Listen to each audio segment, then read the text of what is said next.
যতদিন হিন্দুস্তান থাকবে ততদিন গরিবে নওয়াজ থাকবে, যতদিন গরিবে নওয়াজ থাকবে ততদিন হিন্দুস্তান থাকবে। কেন গরিবে নওয়াজকে হিন্দুস্তান আমার রাসূলুল্লাহ দান করেছে, আতা করেছে, দিয়ে দিয়েছে। এ যুবকেরা, তরুণেরা, বাপেরা, গরিবে নওয়াজ যখন হিন্দুস্তানে আসলে, অনেক বড় কথা সংক্ষেপে দুই একটা বলি। একটা জায়গায় যেখানে গরিবে নওয়াজ বসলেন, ওই আনা সাগরের পাশে গরিবে নওয়াজ বসলেন, ওই জায়গায় বসার পরে আজানটা দিলেন, আজানের পর নামাজ হয়ে গেল। এলাকার মানুষের অবাক হয়ে শুনতে লেগেছে, ইনারা আবার কারা? কেননা ভারতীয় জমিনে এই আজান কখনো মানুষ শোনেনি। ওই এলাকার মানুষেরা তখন দেখেনি। এ যুবকেরা, তরুণীরা, বাপেরা, সন্ধ্যা যখন আগিয়ে আসতে লেগেছে, রাজা সৈন্য সামন্তরা, রাজার লোকেরা এমন করে উট ঘোড়াকে নিয়ে এসে যে জায়গায় গরিবে নওয়াজ বসেছিল, ওই জায়গাতে উট ঘোড়া বাঁধার জায়গা। গরিবে নওয়াজকে এসে বলতে লাগলো, এই জায়গাতে রাজার উট ঘোড়া বাঁধার জায়গা, আপনারা অন্য কোনো জায়গায় যান, এই জায়গাতে রাজার উট বসবে, এই জায়গা থেকে আপনারা সরে যান। এ যুবকেরা, তরুণেরা, আমার গরিবে নওয়াজ বলল, বাবা অনেক জায়গা রয়েছে যেখানে খুশি বাঁধো না বাবা, এই জায়গাটাই কেন বাঁধতে হবে? কিন্তু তারা এক গুয়ারি করতে লাগলো, না এই জায়গাতেই বসবে, তোমরা অন্য কোন জায়গায় চলে যাও। আমার গরিবে নওয়াজ ডাক দিলে, বাবা বাহাউদ্দিন চলো বাবা, বাবা কুতুবউদ্দিন চলো বাবা, এখানে রাজার ঘোড়া যখন বসবে, ওই ঘোড়াটা আগমন করে রাজার উট যখন বসবে, ওই উটই তখন বসে যাক। এ যুবকেরা, তরুণেরা, উট তো বসে গেল। পরের দিন আবার চারা নিয়ে যাবার জন্য, এমন করে খাস বিভিন্ন জায়গায় চড়াবার জন্য, নিয়ে যাবার জন্য যারা উটের দায়িত্ব ছিল, তারা যখন উঠাতে লেগেছে, ওই উটকে আর উঠাতে পারছে না, হাজারো আঘাত করছে, উঠাতে পারছে না। রাজা পৃথ্বীরাজের কাছে খবর চলে গেল। পৃথ্বীরাজের কাছে সব ব্যাপারটা যখন খুলে বলল, পৃথ্বীরাজ বুঝতে পেরে গেল। ওই সময় পৃথ্বীরাজ খাত লিখে দিল, আমার গরিবে নওয়াজের কাছে পাঠিয়ে দিল যে অবালা পশুগুলো খেতে পাবে না। গরিবে নওয়াজ বলেছিলেন, ইসলাম কখনো কাউকে কষ্ট দেয় না, যিনার হুকুমে বসে রয়েছে ওই উটেদের কাছে গিয়ে বলো তিনার হুকুমে উঠে যা, উঠতে লাগবে। বলার সাথে সাথে ওই উট কোন উঠতে শুরু করে দেয়।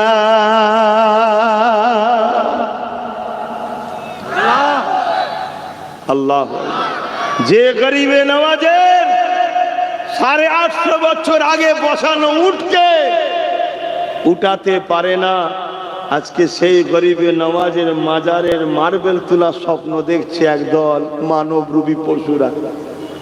শুনছেন তো নাকি?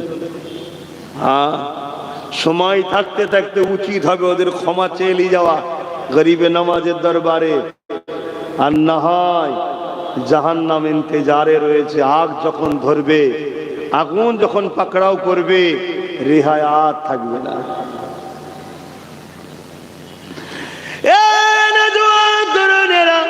অনেক বড় কথা, গরিবে নওয়াজের উপরে পৃথ্বীরাজ চৌহানের রাগ বেড়ে গেল। কি করে গরিবে নওয়াজকে তাড়াতে লাগবে? পৃথ্বীরাজ চৌহানের আম্মা যখন দুনিয়া থেকে চলে যান, তিনি তখন একটা ছেলেকে ওসিয়াত করে গিয়েছিল, বাবা তোকে একটা ভবিষ্যৎবাণী করে যাচ্ছি, বাবা তোর রাজত্ব চলাকালীন একজন মুসলিম ব্যক্তি তোর রাজত্বের মধ্যে আসবে, যে বড় সৃষ্টিকর্তার পেয়ারা হবে। বাবারে তার পিছনে লাগতে যাবি না, সে নাই সত্যের কথা বলতে আসবে, সে তোর রাজত্ব দখল করতে আসবে না, তাই তার পিছনে তুই লাগবি না। এ যুবকেরা, তরুণেরা, খাজা গরিবে নওয়াজের খবরটা পেয়ে পৃথ্বীরাজ রাজা তখন মায়ের ওই লিখাটাকে খুললো। মায়ের লিখাটা খুলে যখন দেখতে লাগলো, মা বলতে লেগেছে, বাবা তোর রাজত্ব চলাকালে একজন মুসলমান আসবে বাবা, যে তোর রাজত্ব নিতে আসবে না, সে মানুষকে ইনসাফ দিতে আসবে, মানুষের অধিকার ফিরিয়ে দিতে আসবে, গরিবদের মুক্ত করতে আসবে, কৃতদাস প্রথা বন্ধ করতে আসবে, উঁচু নিচুর ভেদাভেদ বন্ধ করতে আসবে। তার পিছনে লাগবি না বাবা। অহংকার রাজা রাজত্বের গরমে পড়ে যখন এই লিখাটা দেখলো, ওই লিখাটা মায়ের লিখা না মেনে নিয়ে সে মনে মনে বলতে লাগলো, আমার মা যখন এই লিখাটা লিখেছিল বা ওসিয়াত করেছিল তখন আমার মায়ের বয়স ছিল 90 বছর। মাথা ঠিক ছিল না মায়ের? বয়স হয়েছে, মায়ের ঠিক ছিল না। যদি মেনে নিত ধ্বংস হতো। ক্ষমতার অন্ধকার, ক্ষমতার যুগ। তরুণেরা, আল্লাহর ওলি সুলতানে গিনাতায় রসুল গরিবে নওয়াজ খাজা মঈনুদ্দিন আজমিরি সঞ্জালি হুজুর এমন করে আনাসাগরের পাশে উযু করে নামাজ পড়তেন। হুজুরের কথা একটু বলছি, অসুবিধা হচ্ছে নাকি? কেন আপনারা খবর পেয়েছেন তো হুজুরের মাজার নিয়ে বেয়াদবি করতে চাইছে? খবর পেয়েছেন তো নাকি? এটা কাদের দোষ বলবেন তো? আমাদের দোষ, অবশ্যই আমাদের দোষ। আমাদের গাফলতির জন্যই সব হচ্ছে, অন্য কিচ্ছু না।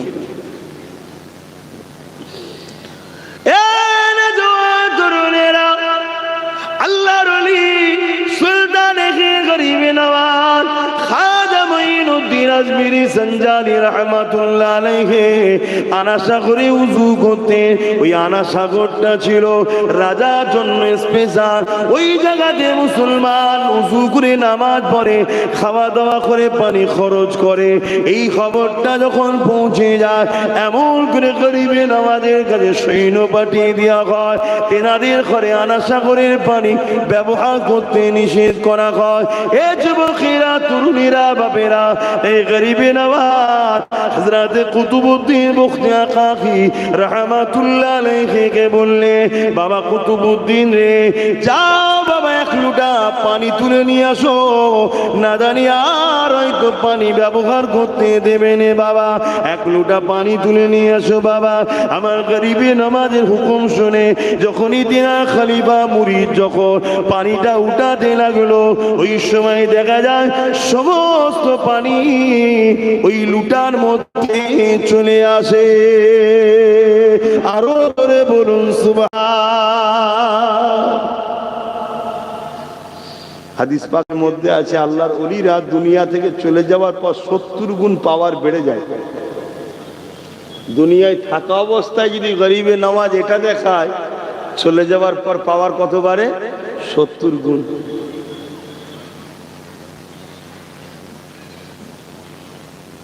রাজার কাছে খবর চলে গেছে, পানি নাই। তখন কি এত উন্নত ছিল নাকি? গলায় গামছা দিয়ে, নাক ঘিসড়ি দিয়ে ক্ষমা চাইছে গরিবে নওয়াজের কাছে গিয়ে, এ বাবা আমার ভুল হয়ে গেছে। হুজুর হুকুম করলেন মুরিদকে, যাও বাবা পানিটা ঢেলে দাও। আবার আনাসাগর কানাই কানাই হয়ে গেল। জোরে বলুন সুবহানাল্লাহ। আরো জোরে বলেন সুবহানাল্লাহ।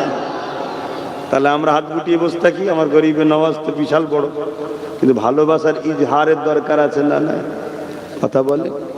এগুলো তো আমাদের জন্য অফার, গুনাহ মাফ করার অফার। আমরা দেখেছি আমেরিকা একটা ফিল্ম বার করেছিল, ইনোসেন্স অফ মুসলিম।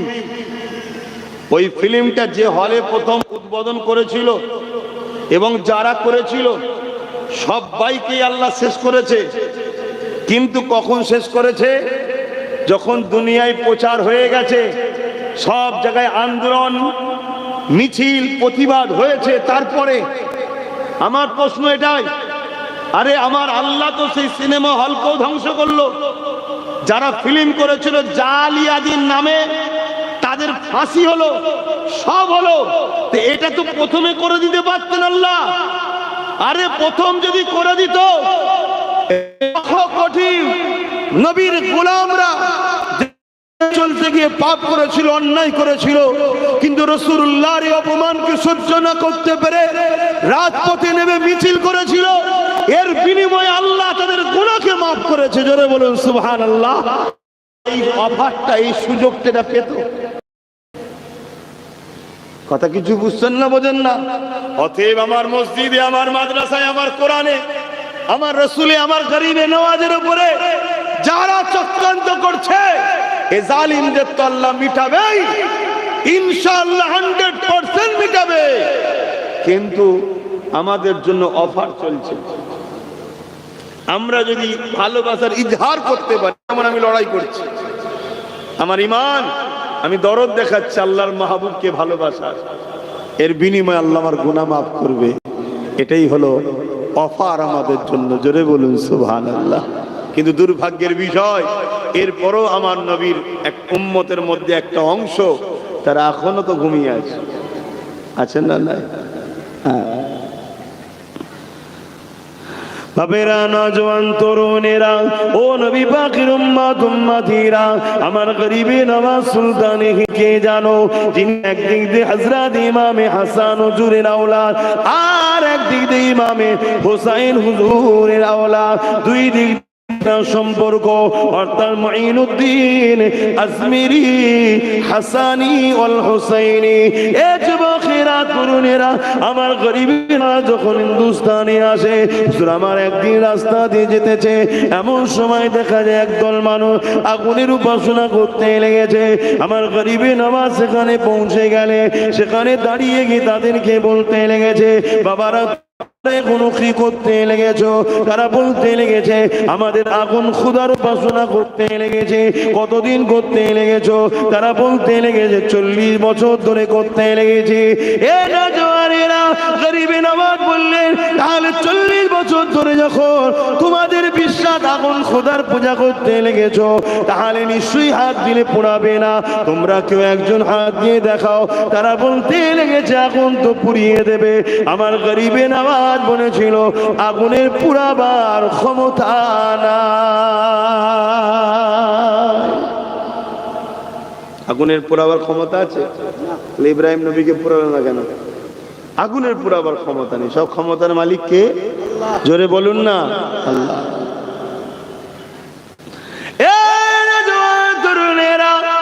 তাদের মধ্যে থেকে একজন বলল, তাহলে আপনি হাত দিয়ে দেখান। আমার গরিবে নওয়াজ বলল, আমি তো আগুন দেবতার কোনোদিন উপাসনা করিনি, তোমরা যা খোদা বলে মানো তার কখনো উপাসনা তো আমি করি না। আমি তিনার উপাসনা করি, যিনি হলেন একমাত্র মালিক আল্লাহ, তিনার উপাসনা করি। এ যুবকেরা, যখন তোমরা বলছো এই কথা বলে নিয়ে গরিবে নওয়াজ, তাদের একটা শিশু সন্তান ওই জায়গায় ছিল, ওই বাচ্চাটাকে নিয়ে আমার গরিবে নওয়াজ আগুনের মধ্যে চলে যায়। তাদেরই একটা বাচ্চা ওখানে ঘুরছিল, ওই মুজুসিদের যারা আগুন উপাসনা করে, গরিবে নওয়াজ নিয়েছে কোলে, নিয়ে আগুনে ঢুকে গেছে। চিৎকার চেঁচামেচি শুরু হয়ে গেছে, যে নিজে মরল, আমাদের বাচ্চাটাকেও পুড়িয়ে দিল। লোক ভিড় জমছে। তখনকার সময় তো বাবা, এখন ফোন করলি যেমন গাড়ি চলে এসছে, ফায়ারের গাড়ি, তাও আসতে অনেক সময় লাগে, তার আগে সব পুড়ে শেষ হয়ে যায়। তখন তো এত উন্নতও ছিল না। দীর্ঘক্ষণ গরিবে নওয়াজ ভেতরে আছে, চারিদিকে মানুষের জড়ো হয়ে গেছে। কি হয়েছে সবাই জিজ্ঞেস করছে, সবাইকে বিবরণ ওই অগ্নি উপাসকরা বুঝাচ্ছে, শোনাচ্ছে। আর ঠিক এমনই সময় আহা সুলতানে হিন্দ বাচ্চাটাকে সাথে করে নিয়ে কাপড় ঝাড়তে ঝাড়তে আগুন থেকে বাইর হচ্ছে। জোরে বলুন সুবহানাল্লাহ। আরো জোরে বলবেন না সুবহানাল্লাহ? নারে দিবা। আহা, একটা বিষয় খেয়াল করে দেখেছেন, একটা বিষয়, একটা মুশরিকের বাচ্চা গরিবে নওয়াজের কোলে। গরিবে নওয়াজ নাই আল্লাহর ওলি, নবীর খানদানের সন্তান, তিনি নাই, পুরল না। কিন্তু মুশরিকের বাচ্চা সে পড়ে না কেন? কার বাচ্চা বড় কথা নয়, আল্লাহর বন্ধুর কোলে আছে, এটাই আল্লাহ পাক পছন্দ করেছে। জোরে বলুন সুবহানাল্লাহ। আমার বন্ধুর কোলে যে থাকবে তাকে আমি পুড়িয়ে দিই? হায় হায় হায় হায়, আজ আমাদের যুবকরা কাদের কোলে দুলছো? কেন্দ্র সরকার তো বলছে ওয়াকফ বিল করে সব নিয়ে নেবে, খবর পেয়েছো তো নাকি? কি হবে? তোমাদের মালদা অনেক সম্পদ আছে, ওয়াকফে মালদায় অনেক সম্পদ আছে, তার মধ্যে যে মসজিদের কথা বললাম ওটাও তো ওয়াকফ। সব নিয়ে নেবে। কি হবে এবারে? দোলো। আমরা তো বললে শুনবে না, যাদের কোলে দুলছ দোলো। এবার কি হবে? কখনো খেয়াল করে দেখেছো যে ওয়াকফ সম্পত্তি কেন লিখতে চাইছে? সংশোধনের নামে ওয়াকফ বিল তৈরি করে সম্পূর্ণকে কবজা করতে চাইছে কেন? কোনোদিনই তো মুসলমানের হাতে ওয়াকফ ছিল না, ছিল নাকি? ৭৭ বছর ধরে ওয়াকফকে তো সবাই দখল করে খেয়েছে, ইনিও তো 10 বছর ধরে খাচ্ছে, তো হঠাৎ করে আবার লিকালিকি করে নিতে চাইছে কেন? কখনো খেয়াল করে দেখেছেন? তা দেখার সময় নেই। হায় হায়, কবে জাগবেন? কবে ঘুম ভাঙবে? যেদিন কিয়ামতের সুর ফুঁকা হবে সেদিন নাকি? এই বাচ্চাগুলোকে কি দিয়ে যাচ্ছেন আপনারা? এই বাচ্চাগুলোকে কি দিয়ে যাচ্ছে? হায় হায়, আল্লাহ আল্লাহ যদি খাস রহমত করে তবে হিন্দুস্তানের মুসলমান তোমরা আগামী দিন বাঁচবে। মনে রেখে দিও, ইসলামকে নিয়ে চিন্তা করো না, ইসলাম থাকবে, ইসলামই তো থাকবে। নতুন প্রজন্ম তৈরি করে দেবে, যারা ইসলামের দুশ্মন তাদের ঘরের ছেলেরা কলমা পড়বে ইসলামের জন্য, আল্লাহ তৈরি করে দেবে। জানো না হযরত ওমর ফারুক বলেছিল 39 থেকে 40 হতে দেবো না, আল্লাহ ওমর ফারুককে 40 করে দিয়েছিল। জোরে বলুন সুবহানাল্লাহ। তোমার আল্লাহ তাদের মধ্যে থেকে তৈরি করে দেবে, কিন্তু তোমার আমার বেঁচে থাকা কিন্তু বড় বিপদ হয়ে গেছে। বললেই তো অনেকে আর ভাববে যে হুজুরের ছেলে সব কেন বলবে। তা লাও, আমি তো 1.5 বছর আগে বলে গেছি, এমন একটা দিন আসছে তোদের অস্তিত্ব বাঁচাতে পারবি না। ওয়াকফ হলো তোমাদের অস্তিত্ব, ওয়াকফ তোমাদের পেহচান। ভারতবর্ষে যে হাজার হাজার বছর মুসলমান আছে, এই পেহচান হলো ওয়াকফ। মনে রেখে দেবে, তোমার ওই আধার কার্ড, ভোটার কার্ড, এসব পেহচান কতদিনের? কিন্তু কেরলে একটা মসজিদ আছে 1400 বছর বয়স, ওটা তোমার প্রমাণ করছে 1400 বছর থেকে ভারতবর্ষে মুসলমান আছে। গুজরাটে একটা মসজিদ আছে 1300 বছর বয়স, প্রমাণ দিচ্ছে 1300 বছর ধরে ভারতে মুসলমান আছে। এই ভারতবর্ষের হাজার হাজার বছরের কবরস্থান, হাজার হাজার বছরের মসজিদ, হাজার হাজার বছরের মাদ্রাসা প্রমাণ দিচ্ছে হাজার হাজার বছর ধরে মুসলমান আছে। ওগুলোকে সব কবজা করে নীরবে সাইলেন্ট ভাবে সব ধ্বংস করে দিয়ে বড় বড় কর্পোরেশনদের হাতে তুলে দেওয়া হবে, আর প্রমাণ দিতে পারবে না হাজার বছর তোমরা এদেশে আছো। তোমাদের মালদার মুসলমানদের পরিচয় কি? তোমাদের মালদায় মুসলমান কতদিন ধরে আছে? কিছু কম বেশি 350, 400, 500 বছরের মসজিদ প্রমাণ দিচ্ছে মালদায় মুসলমান 350, 400 বছর ধরে আছে। কিন্তু কালকে ওটাকে কবজা করা হবে, এখনো কবজায় আছে, কিন্তু লিখে লাইনে কালকে লিখিত হবে, লিয়া হবে। লিখে লিবার পর তোমার আর থাকবে না ওয়াকফ, আর বলতে পারবে না। ওয়াকফ থাকবে না তো বলবে কি করে? ওটাকে নিয়ে তখন প্রমোটিং হয়ে যাবে, কোটি কোটি টাকায় বড় বড় কোম্পানিকে বিক্রি করে দেওয়া হবে। দিয়ে এবার তোমায় বলা হবে তুমি যে ভারতীয়, প্রমাণ দাও। আমার কথা অনেকের হাসি লাগতে পারে যে হুজুর মনে হচ্ছে ভুলভাল বকছে। হ্যাঁ বা ভুলই বকছি, অপেক্ষা করো না 2 বছর। আমি তো 3 বছর বলেছিলাম, এই ডিসেম্বর চলে গেলে 1 বছর হবে, আর 2 বছর 1 মাস অপেক্ষা করো। যদি বেঁচে থাকি আল্লাহ দেখাই দেখবো, তোমরা বেঁচে থাকো দেখবে। আমি বলেছিলাম চোখ দিয়ে পানি নয়, চোখ দিয়ে রক্ত বেরোবে। দেখা যাক না, দেখা যাক হয় কি হয় না। অনেক বুঝিয়েছিলাম, অনেক বলেছিলাম। আমাদের যুব সমাজ 500 টাকায় বিক্রি, 200 টাকায় বিক্রি, 1000 টাকায় বিক্রি, বিরিয়ানিতে বিক্রি। কথা বুঝে আসছে না? যদি বলা হতো চ 150 কোটি টাকার রোজ দেওয়া হবে, বাপ রে বাপ, তখন দেখতে ধুলো আর ধুলো। ভুল বলছি নাকি? তা লাও না, তোমাকে 150 এমনি দিয়েছে নাকি? এই রিসেন্ট কোন জায়গার নাম বলবো না, যে কোনো একটা লোক তার রেসিডেন্সিয়াল সার্টিফিকেট পঞ্চায়েতের কাছে চাইতে গেছে, প্রমাণ আমার কাছে রয়েছে। সার্টিফিকেট চাইতে গেছে, বলেছে 1000 টাকা লাগবে। আরে আমি সার্টিফিকেট চাইবো, 1000 টাকা কি খবর? প্রশাসনের কাছে খবর চলে গেছে, প্রশাসন এসেছে, ডাইরেক্ট প্রধান বলছে হ্যাঁ আমি বলি 1000 টাকা লাগবে। কেন কেন? ও তো তোমারই দল করে। বলছে না আমার দল করে না। না আমি সাপোর্ট করেছি। না করে না, 500 টাকা দিয়েছিলাম তাই দিয়েছিল। শুনছেন না শোনেন? 500 টাকা দিয়েছিলাম তাই আমাকে সাপোর্ট করেছে। অতএব 500 টাকা দিয়েছে, আমায় সাপোর্ট করেছে। আজকে ওর আমার থেকে কিছু প্রয়োজন, 1000 টাকা দিতে হবে। লাও না। খুব আব্বাস সিদ্দিকী কত সমালোচনা, কত কি কথা।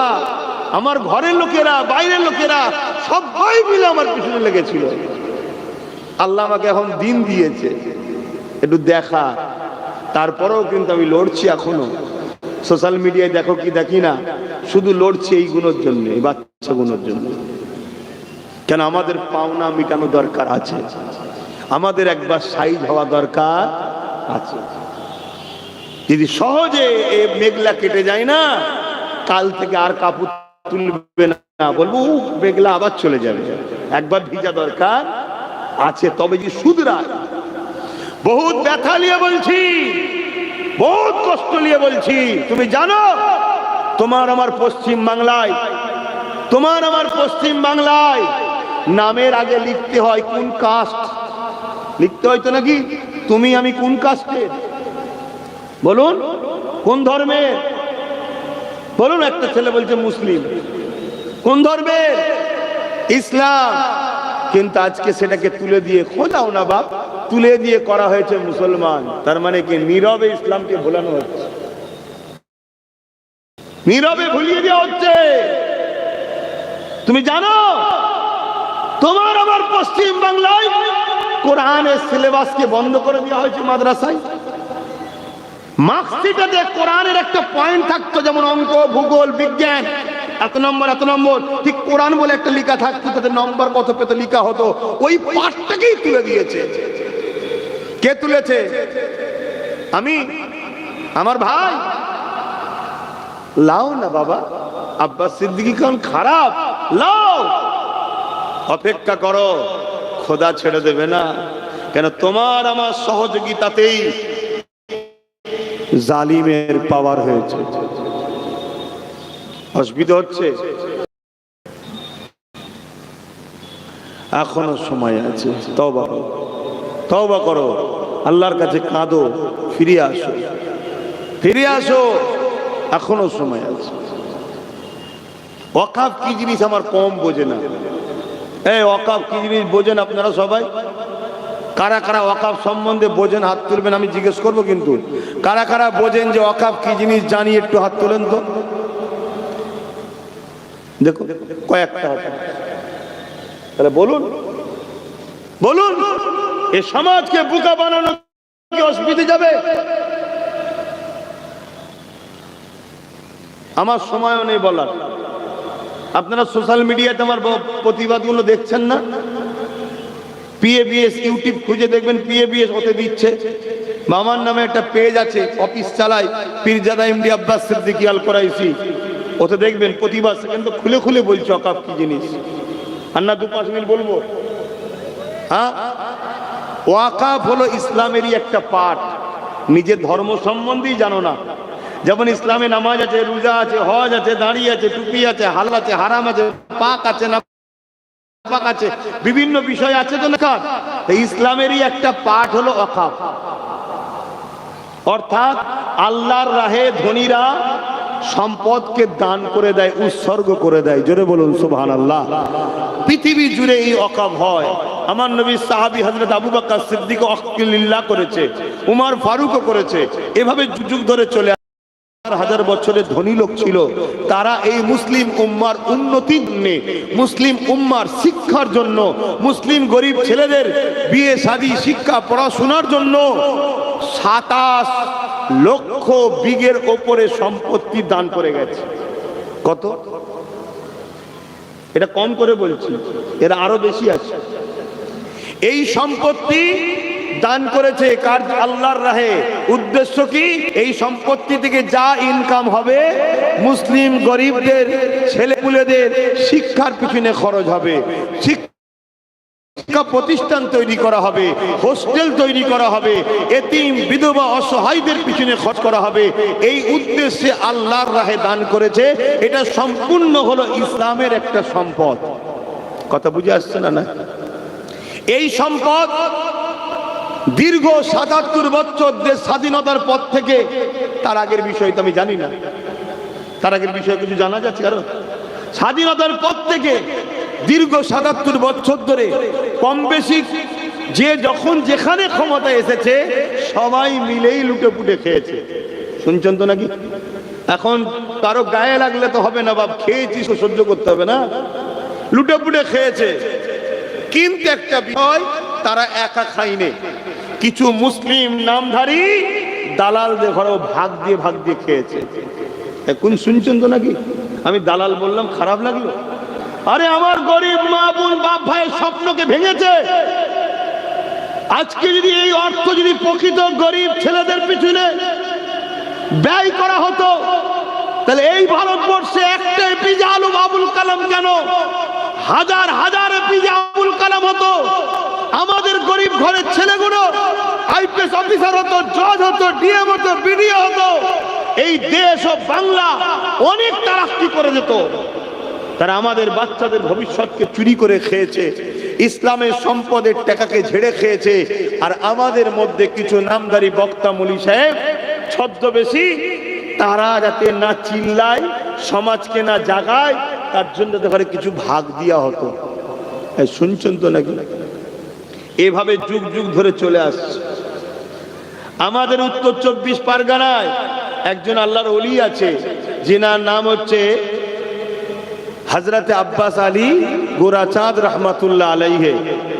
হাড়ুয়াই মাজার আছে, নাম শুনেছেন তো নাকি? ওনার সম্পত্তি ছিল ৯০০ বিঘে। কত বিঘে? ৯০০ বিঘে।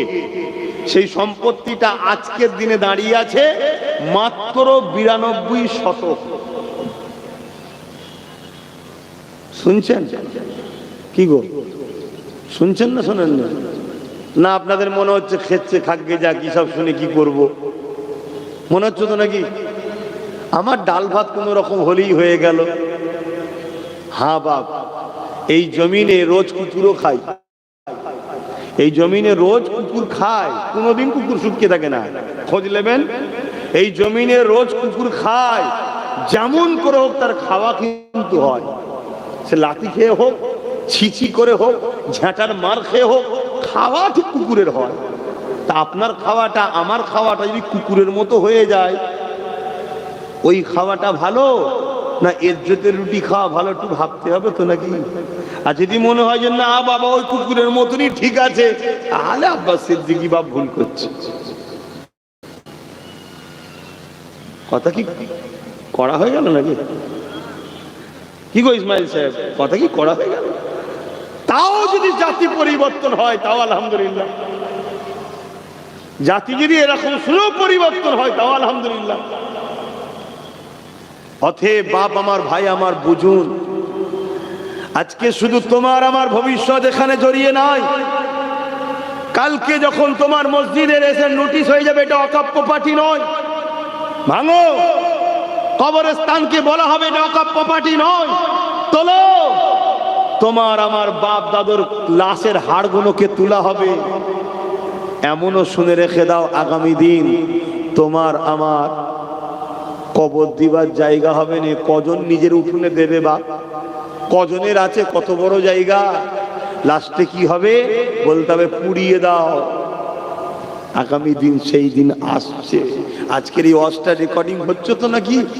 হ্যাঁ, লিখে রাখবেন। আগামী দিন এটাও বলবে যে মুসলমানদের অত বড় জায়গা দখল করে রাখার কি দরকার, পুড়িয়ে দাও। তোমার গাফলতির জন্য তোমার মাকে লিজা হবে পুরানো। শোনো বন্ধু আমার কথা, গায়ে লাগলে কিছু করার নেই, আনবি না, আর আসলে আসবি না। যেমন প্রচুর লোক দূরে দূরে আছে, ডেকে ডেকে আসছে কি একটু দূরে সরে যাবে, মিটে যাবে। যা 10টা থাকে 10টা গেলে বকবো। কথা বুঝে আসছে না? না, হ্যাঁ তার আমার জন্য কথা বলছি না, আমি তো আল্লাহ ও রসুলের জন্য কথা বলছি। কাল তোমার আমার গাফলতির জন্য তোমার আমার মাকে নিয়ে যাওয়া হবে পুরাতে, আর তোমার আমার মাকে পুরাতে নিয়ে যখন যাবে, পুরাতে গেলে তো ভয় লাগবে, তখন তার ভালো লোক সেখানে যাবে না। তখন যেই কাপড়টা লাগবে তোমার মায়ের 60 বছর ঢেকে রাখা ইজ্জতটা উলঙ্গ হয়ে যাবে, সবাই দেখবে। সেদিন তোমার হাসি ভালোভাবে বেরোবে, আমি দেখবে। আজকে যারা আমার কথাকে নিয়ে মনে করো যে বেকার বকছে, সেদিন বুঝবে কি হচ্ছে। কথা মাথায় ঢুকছে না? ঢোকেনি? হ্যাঁ। আর এটাও শুনে রেখে দাও, ৭৭ বছর ধরে তথাকথিত সেকুলার নামে যারা রয়েছে তারাও ঝেড়ে ঝেড়ে খেয়েছিল। ওই 900 বিঘেটাকে ঝেড়ে 92 শতক করেছে। কেন্দ্র সরকার বিল করে বলছে ওই 92 শতকটা আত্মরা নয়, এবার আমি খাবো। এটাই হচ্ছে সংশোধন। কথা মাথায় ঢুকছে না? ঢোকেনি? সবটা লোভ এবারে, আর কাউকে দেবো না। এখন দেখবেন এর জন্য কিছু লোক আন্দোলন করতে নামবে নতুন করে। আবার এটাও বলে যাচ্ছে, কিছু লোক নতুন করে আন্দোলন করবে। কি হবে? ওয়াকফ বাঁচাতে হবে, ওয়াকফ বাঁচাতে হবে, ওয়াকফ দেওয়া যাবে না, লড়তে হবে। তাই নাকি? তুই চিল্লাচ্ছিস কেন ভাই? তুই তো নিজেই ওয়াকফ ঝেড়ে বসে আছিস। এই তুই তো নিজে ওয়াকফ ঝেড়ে বসে আছিস, তুই চিল্লাচ্ছিস কেন?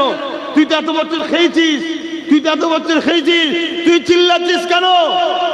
বলছে ও তো লিখে একা খাবে, আমি ভাগ পাবো না বলে চিল্লাচ্ছি। শুনছেন তো নাকি? হ্যাঁ। আর আব্বাস সিদ্দিকী চিল্লানোর পিছনে আলাদা কারণ আছে। আব্বাস সিদ্দিকী চিল্লাচ্ছে আল্লাহর দ্বীনের জন্য, পাশাপাশি আমার নবীর এই ছোট ছোট উম্মত গুলো যারা বড় হবে আগামী দিন, এরা কিচ্ছু পাবে না। এরা অন্ধকার দেখবে দুনিয়াকে। চোখের সামনে সবাই ঘুরে বেড়াবে গাড়ি বাড়ি টাকা পয়সা নিয়ে, আর আমার তোমার গাফলতির জন্য তোমার আমার ছেলেগুলো যদিও বেঁচে থাকে ওই ম্যাথরের কাজ করার জন্য থাকবে, মুচির কাজ করার জন্য থাকবে, ঘরের দরওয়ানের কাজ করার জন্য থাকবে, এই সব কাজ করতে পারবে। আমার এই কথা কোনো কাকে কষ্ট লাগলো নাকি? কি গো আমার ভাইয়েরা, কষ্ট হলো নাকি? বলেন না, যারা মেম্বার আছেন, কষ্ট হলো? এজন্য দুটো কথা বললাম, বেশি সময় নিইনি, 10 মিনিট বললাম। অসুবিধে হলো? হ্যাঁ, কিছু মুনাফেকের অসুবিধে হবে। কেন? তারা এতদিন ধরে খেয়েছে। কথা বুঝে আসছে না? না, আজকে খাওয়া বন্ধ হয়ে যাবে। আর আব্বাস সিদ্দিকী বলছে আন্দোলন করো, কিন্তু এই মুনাফেকদের সাথে নয়, যারা বিগত দিন বিভিন্ন যারা ওয়াকফ লুটে খেয়েছে তাদের সঙ্গে মিশেছিল, তাদেরকে সাথে করে নিয়ে আন্দোলন নয়, আন্দোলন হবে মোমেনদের সাথে নিয়ে। ইনশাআল্লাহ বলুন, আল্লাহ কবুল করে বলুন আল্লাহুম্মা আমিন। এখনো সময় আছে, এখনো সময় আছে, এখনো সময় আছে। পরিবর্তন হও, পরিবর্তন হও। যেখানে আইন তৈরি হয় সেখানে আমাদের লোক থাকা দরকার, তবেই তো সংবিধান বিরোধী কথা হলে চেয়ার ছুঁড়ে মারবে। কেন 1947-এ ফাইসাল্লা হয়ে গেছে আমার দেশে।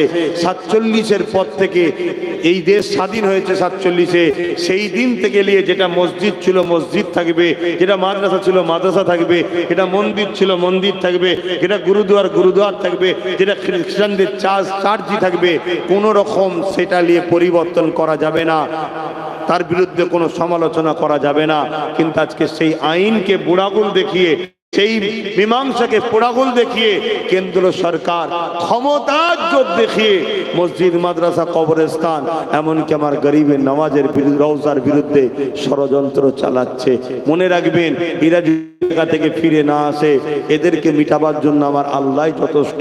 কিন্তু আমাদের গাফলতির জন্য আমাদেরকেও কিন্তু আল্লাহ ছাড়বে না। কথা সংক্ষেপ করছি, এসেছি দুটো সালাম দেবো, সকলে একটু দিল খুলে উচ্চ আওয়াজে দাঁড়িয়ে দাঁড়িয়ে সালাম দেবেন। ইয়া নবী